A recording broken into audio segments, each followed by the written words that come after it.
नमस्कार किसान भाइयों, इंडिया प्रेस यूट्यूब चैनल में आपका स्वागत है। किसान भाइयों, पिछले 15 दिनों से सरसों के बाज़ार की बात करें तो एक सीमित दायरे में नज़र आ रहे हैं। सरसों के बाज़ार में फ़िलहाल कोई तेज़ी देखने को नहीं मिली। इसके अलावा आपको बता दें कि नाफेड और एनसीसीएफ ने एक नोटिफिकेशन निकाला है, जिससे आने वाले सप्ताह खासकर कल सरसों के बाज़ार पर हल्का दबाव देखने को मिल सकता है। किसान भाइयों, आपको बता दें कि नाफेड और एनसीसीएफ ने सरसों को लेकर नोटिफिकेशन निकाला है कि 10 जुलाई को नीलामी करने जा रही है। और आपको बता दें कि नाफेड और एनसीसीएफ दोनों के पास मात्र 50,000 मैट्रिक टन सरसों हैं, लेकिन मुनाफा वसूली के चक्कर में बाजार में उतार चढ़ाव देखने को मिल सकता है।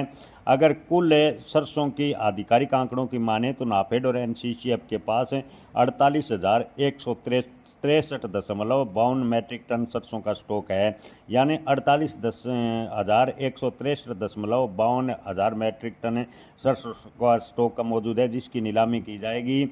इस नीलामी के बात करें तो 10 जुलाई को होगी। और भंडारण का सबसे बड़ा हिस्सा हरियाणा सरकार के पास है। हरियाणा के पास है, आपको बता दें कि 44,610 मैट्रिक टन सरसों है। इसके अलावा गुजरात के पास 3,221.22 मैट्रिक टन, छत्तीसगढ़ में 255.15 मैट्रिक टन और असम में 77.15 मैट्रिक टन सरसों का स्टॉक है एनसीसीएफ और नाफेड के पास मौजूद है। किसान भाइयों, 10 जुलाई को नीलामी की खबर के बाद सरसों के बाज़ार की बात करें तो दबाव देखने को मिल सकता है। हालांकि इतने कम मात्रा में सरसों का स्टॉक होने से लंबी अवधि में कोई फर्क होगा, इसकी संभावनाएं काफ़ी कम है। हालांकि मुनाफा वसूली के चलते सरसों के बाज़ार में उतार चढ़ाव देखने को मिलेगा।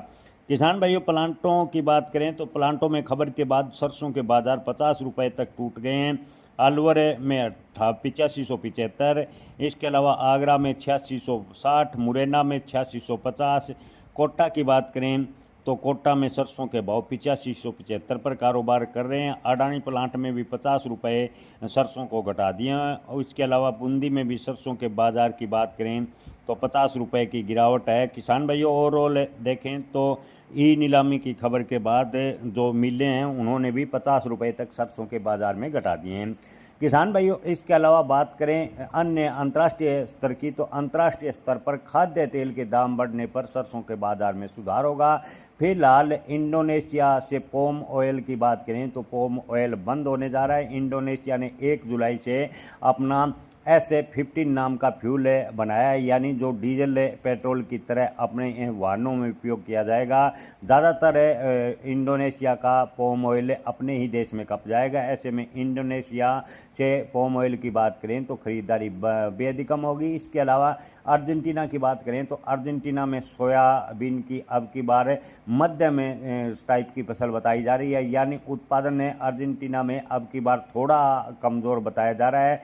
लेकिन अर्जेंटीना से सोया तेल की बात करें तो सोया तेल का आयात होगा। इसके अलावा अगर कनोला व अन्य मूंगफली के तेल का आयात होता है तो सरसों के बाज़ार में आने वाले कुछ दिनों के लिए ब्रेक लग सकता है। हालांकि यहाँ से बड़ी गिरावट की संभावनाएं कम है, लेकिन सरसों की नीलामी व सरसों के जो खाद्य तेल है उसके आयात की वजह से सरसों के भाव पर 100 से 200 रुपये का दबाव देखने को मिल सकता है।